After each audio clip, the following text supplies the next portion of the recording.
This is the third and last installment of that series that we've been in. And I thought I would close that series out with a testimony of someone who worships with us.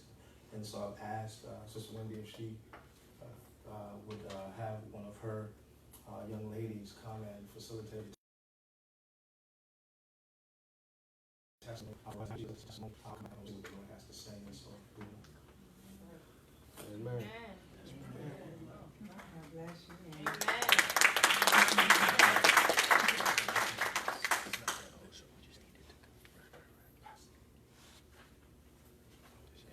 Do you want a mic? Yes.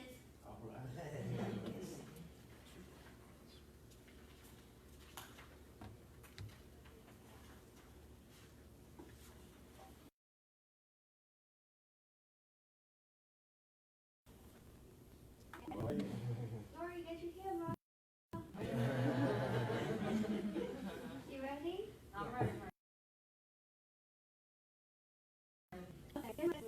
God give us all the strength and pray for the sick and for those who pray and speak His holy name.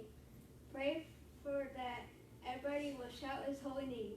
Pray that everybody will have peace with each other no matter what the situation is. Amen.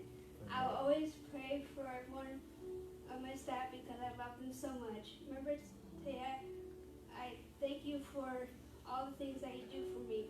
Teacher, I hope you feel better soon so that you can bring me the books on Monday. Wendy, in the whole world. Thank you for everything you do for me. Also, I want to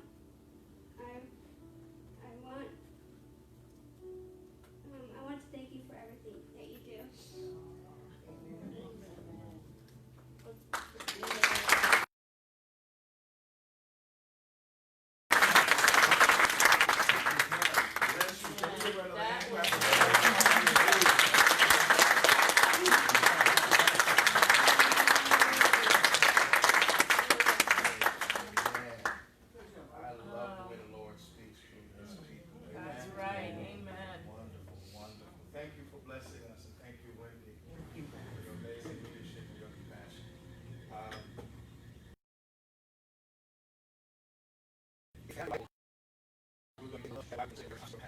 Many of you probably have never read it before, but it is a powerful passage of text found in the book of Judges, the 4th chapter. Won't you rest to your feet for the public reading and hearing of God's word? Judges, the 4th chapter.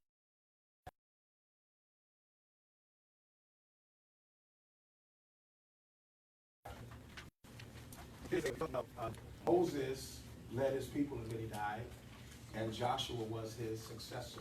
After Joshua died, the children of Israel became disobedient. They lost their way. And so the Lord began to raise up judges who would provide leadership for his people.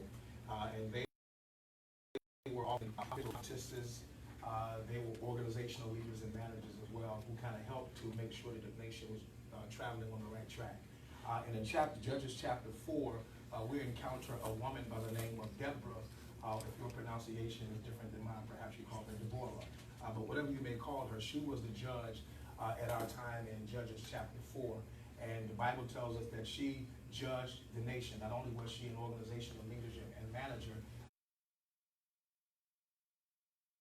Deborah was a prophetess. And so she sat under a tree that was named after her.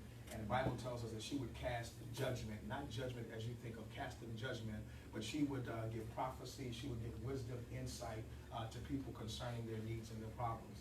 And on one occasion in Judges chapter 4, Deborah sends for Barak. And she tells Barak, who was from the tribe of Naphtali,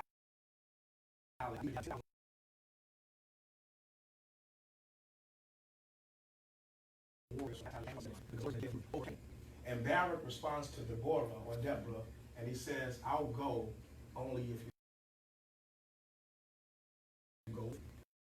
And if I go, you will not receive honor in the victory that we're about to get. That honor. So Barak said, cool, I'm with that as long as we win.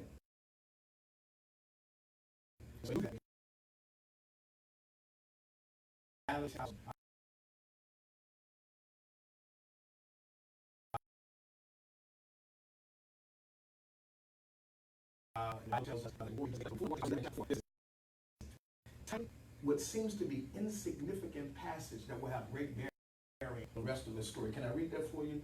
Judges chapter 4, verse 11 says, Moses' brother-in-law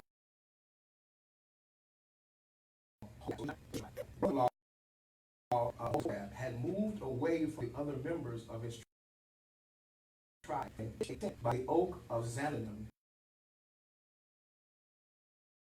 Let's go over Judges chapter 4, and let's pick up at chapter 17.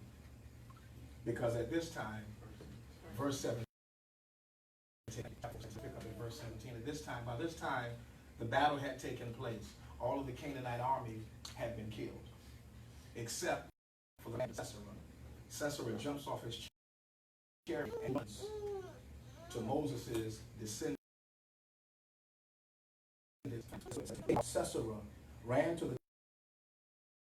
tent of Heber the Canaanite, because Heber's family was on friendly terms. He went out to meet Sisera and said to him,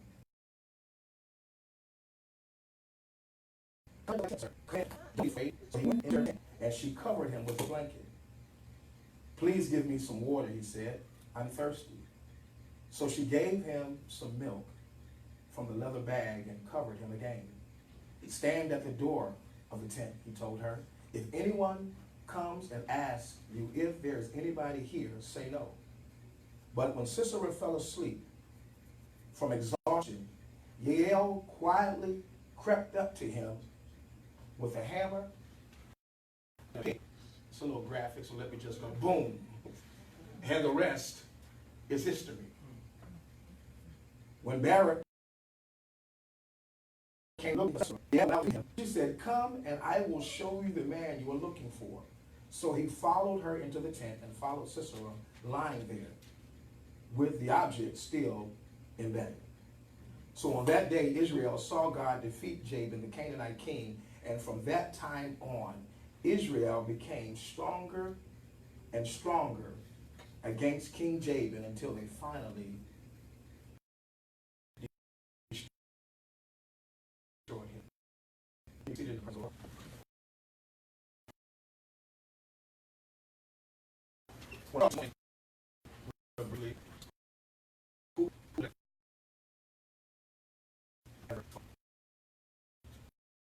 After was born to 5 children, born to Maryland. At around the age of 5, she was hired out to help a man set muskrat traps in the cold and icy river of Caroline County.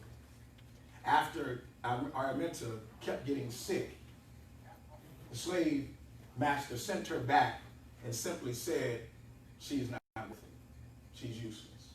After Araminta recovered from her illness, her slave master hired her out again to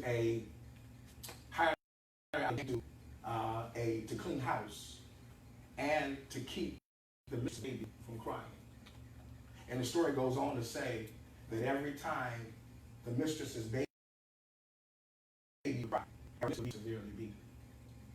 The story goes on to say on one occasion, the mistress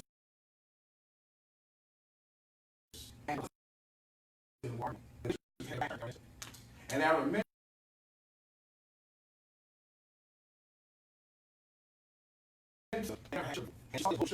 she was see what and to grab some sugar. And Araminta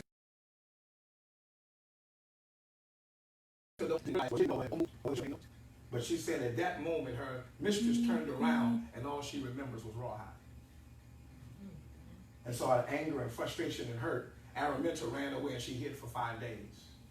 And after realizing there was no food, no water, no drink, Araminta returned back knowing what her fate would be. And when she returned back, story says that she was stripped naked, and lashes were applied to her back that she bore for the rest of her life. At around age 13, something happened that would change Araminta's life. While she was working out in the field,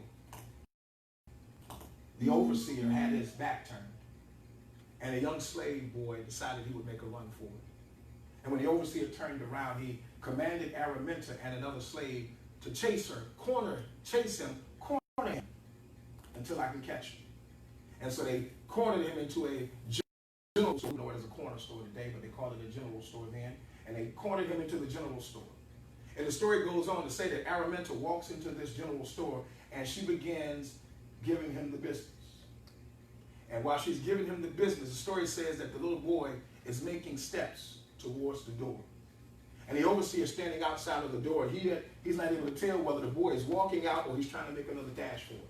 And so in a moment, he gets out and he hurls it, but he misses the boy. And it hits Araminta. And for the rest of her life, she would have seizures and black out without warning. But despite her circumstance, she was taught that a Savior had died for her, and he was near to her as prayer. Araminta would have a chance encounter with a and not only did they provide safe houses, they also provided means for them to be able to escape for freedom. And so Araminta took this Quaker woman up on her opportunity, and eventually she escaped at around the age of 21 to freedom. But she wasn't just comfortable or satisfied in herself being free. Story goes on to say that Araminta became a conductor on the Underground Railroad. And Araminta would go on to take 19 trips, freeing over 300 slaves, including her aging parents. In 1913, that former slave, overworked and underpaid, died at the age of 90 as a celebrated hero of the United States.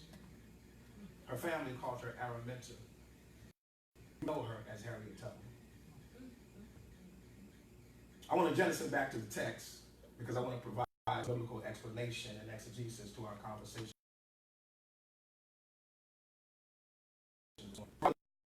The Bible says Jacob was a homeless drifter.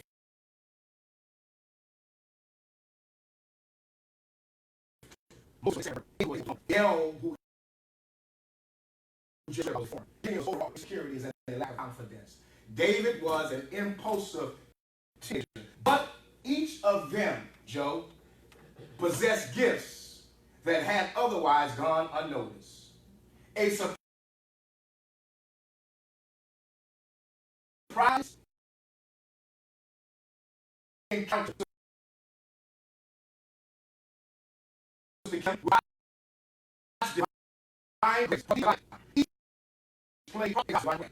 and present you with a question. Were you ever an improbable disciple? What improbable talents did God's grace unlock in you? Do you know someone whose talents have yet to be unlocked by God's divine grace? Popular in the ancient Near East, the rise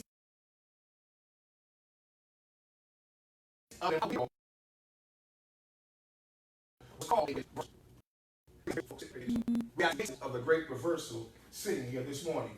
Though the prophet Isaiah used his talents to preach for God, his path wasn't always straight. Because his protest to God in the Bible, he says, I am a man of unclean lips, which suggests that he was using his gift of gab for something that was probably unholy and not divine. Paul burned with passion for the gospel, but only after he had persecuted the Christian community.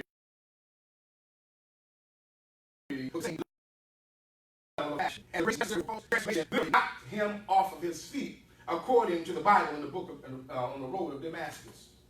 God's divine agenda advances because improbable people say yes to God's grace. As God has transformed you and I, so too must we be agents of transformation and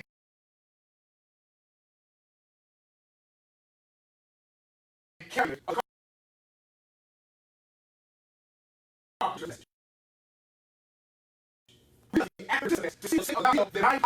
in God's grace. Who would have ever thought, Sister Simone, that a foul-mouthed Isaiah would become the prophet whose lips had been touched by God? Who would have ever thought, Sister Karen, that Gideon, a scaredy cat, would be called a man of valor? Who would have ever thought a financially underhanded, crooked financier named Matthew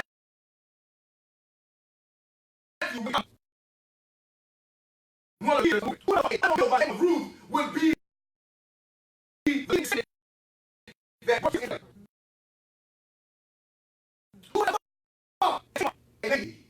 of the evening in Jesus' lineage? Who would have ever thought Paul, enemy of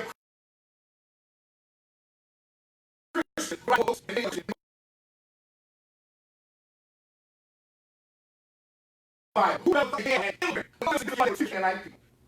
who would ever thought Pua and Shipra in Exodus, two insignificant and unknown handmaids who defied the orders of the Egyptian leadership as midwives because you weren't supposed to bring males into being. Any male child was supposed to be killed. But because of their obedience to God and their love for their people, they, instead of aborting, they gave birth to the one that we call Moses. Some of you are great reversal cases. I know you're looking at me funny, but who would have ever thunk it? That you, the person who knew how to shut the party down, would be sitting in church on Sunday morning. Yeah, I got some witnesses. Who would have ever thought that you, who engaged in extracurricular, recreational activity, would be sitting at church on a Sunday morning? Who would ever thought for some of us, we just rolled in last night, I ain't calling no names. Who would ever thought that we would have rolled in last night and then 2 hours later be sitting in church? Who would ever thought that you would be that great reversal case? Can I just suggest to you this morning, somewhere out there might be a Paul. Somewhere out there might be a Moses. Somewhere out there might be a Gideon. Somewhere out there might be a Yael. Somewhere out there might be a abounding in talent that is sick to God and expose them to the access of themselves where God resides. There's somebody waiting on us to become agents of transformation the way that God transformed us so that somebody's gift, talent, and ability will be brought to light. Somebody is waiting on you. There was an improbable hero by the name of Yael, and had it not been for Deborah and her wisdom, we would never know who Yael is. And had it not been for her wisdom, can I suggest to you that improbable heroes make themselves available for divine opportunities. And when you position yourself to hear what God has to say, He places you in a position to impact change. Lying in all of us is the reality of who we really are. Sitting inside of all of us is a seed waiting to be birthed. Inside of all of us, we're sitting in dirt, not to be covered up, but to be fertilized and nurtured so that when we come above ground, people get an opportunity to experience our fruit. Come on now. Somebody's waiting on you. I know you look at your own life and you're thinking, couldn't be me. I know you look at your own experience and you couldn't call somebody like me. But can I suggest to you, yes, you. Who would have ever thought that it would be you? Who would have ever thought a stuttering, stammering Moses would be used for divine change? Yes, you. Part of my gifting and my talent, is not just as a communicator, but part of the way that what the Lord has wired me is to help other people understand who they're supposed to be and what they're supposed to be doing. Ask Brother Adrian, ask Brother Keith. Don't sit down one-on-one with me and tell me what you're trying to do. Because when we finish talking, I'm going to convince you to do it. A part of my gift is to help you see what's really inside of you and help you to actualize it. That's a part of the role and the gift of a probable hero. Nobody saw it coming. Nobody expected it. Nobody would have thought it would have ever been you, but God. But God. Everything that God has created has everything God makes was specific and has an intention. Don't you leave this earth without the world getting an opportunity to experience what God has for us. Don't you be so selfish that you take who you are to the grave and we never get an opportunity to benefit from it. Improbable heroes, while they are unlikely, they have the gift of yes to God. And while they ever know your name, if you have the gift of yes to God, somebody's life will be changed. Amen. Is there anybody in here this morning besides myself willing to say yes to God? Is there anybody in here willing to say yes to God? Is there anybody in here who has a yes spirit? Is there anybody willing to say yes to God? God, use me. We sang it a few weeks ago in our second message, Lord, make me available. Lord, I want to be available to be used by you. And whatever way you decide to use me, use me. Yael. I want you to dig into the text. Yael. Did you know that? Have you ever heard of Yael? How many Christians we have in here? How many folks ever read part of the Bible? Have you ever heard of Yael? No.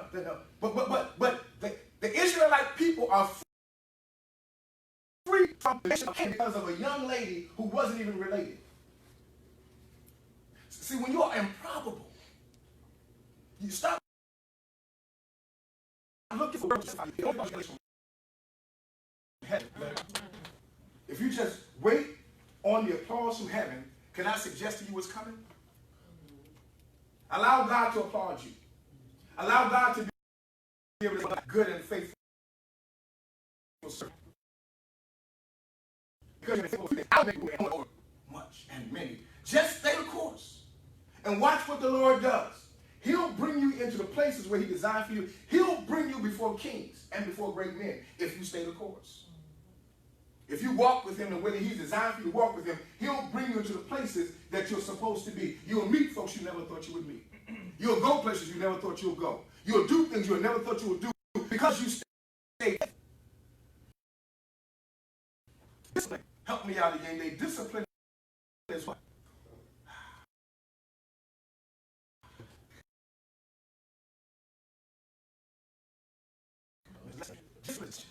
We are disciples, which means we are disciplined by the message and ministry of Jesus Christ. And if we stay disciplined to that message, you heard me say it before, I'm just quoting the Lord himself, greater things than these shall you do. And so you don't stumble into discipline. Intentional practice. Can I ask you, it's rhetorical, did you seek the Lord's face today? Did you seek his face yesterday? Did you set aside some time where you can hear his voice? Did you open up his word? Improbable heroes do the little things when no one else is looking. Improbable heroes stay the course even when it ain't popular. Improbable heroes are able or willing to do the work behind the scenes. Improbable heroes, as that rapper and philosopher Sally says, I'm coming up out the dirt. I came from the dirt. That's where I came from. Out that dirt. That's what improbable heroes do. That's how they live. Because they recognize that they stay the course long enough, at some point, the God who made them will allow them to shine. Some of us in here, we're that great. Some of us say, I got a light under a bushel.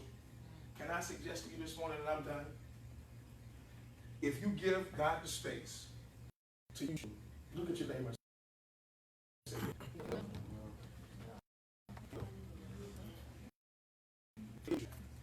he'll use you. I'm done, and I'm going to say this to my adults who have children.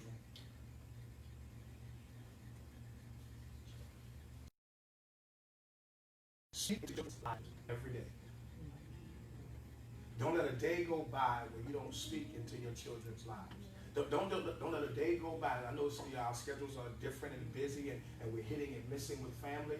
If you don't get an opportunity to speak it into them, don't let a day go by where you don't cover your children in prayer.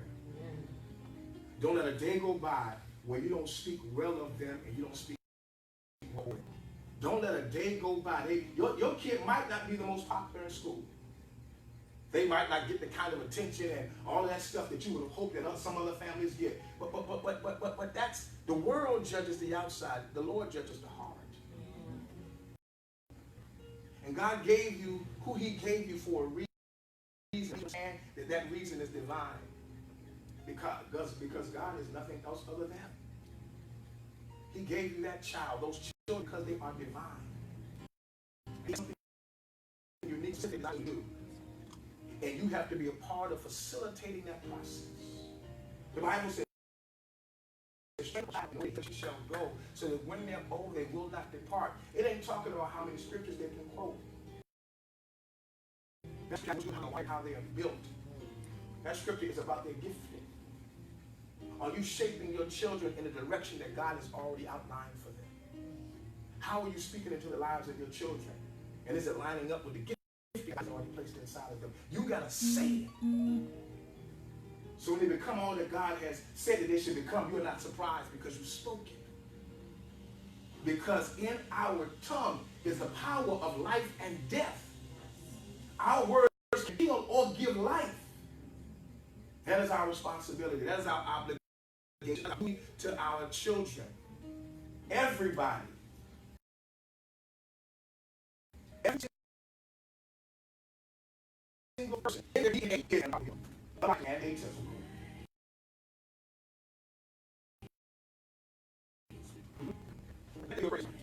Lord, whatever is in me that's not like you, as the old saints would say, take it out. Lord, whatever does not look like you, change it. Remove it. Discard it. Empty me so that I can be the kind of vessel that I use.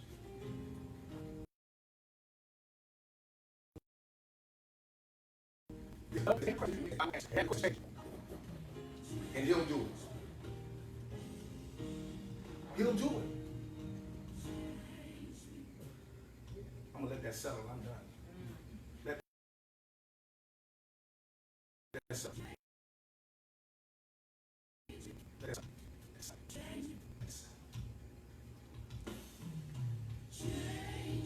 Almost lost the scholarship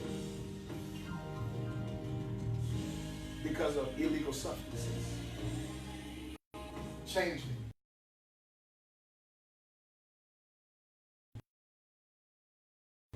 Almost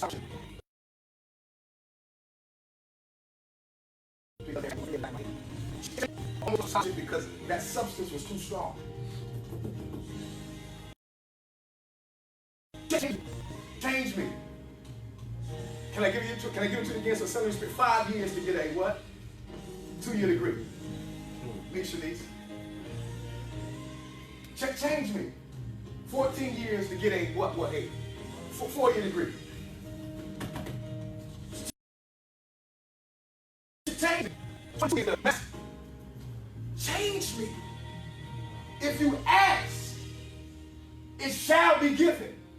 If you knock, the door shall be open. You just got to ask. You just got to knock. You just got to seek, and you shall find. He is a God of change and transformation. If you just ask him to change you. If you're ready for change. If you know the Lord can do it. If the Lord has already touched your heart in a way that you could not have imagined. If you could not imagine that the Lord would have you who he is right now, could you look at somebody and say, he's changed me. Yeah.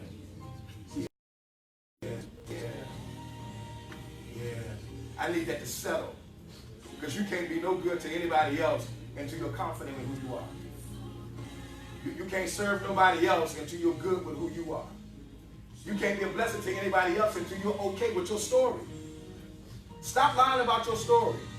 You ain't have no 3.5. Stop lying about your story. You ain't have 5 bedrooms in your house. Stop lying about your story. There was some little crawling creatures that every now and again will come across your kitchen floor. Stop lying about your story. They strengthen our story. God will take our story and use it for him if we're just open to change. I'm going to give the Lord a hand clap of praise this morning.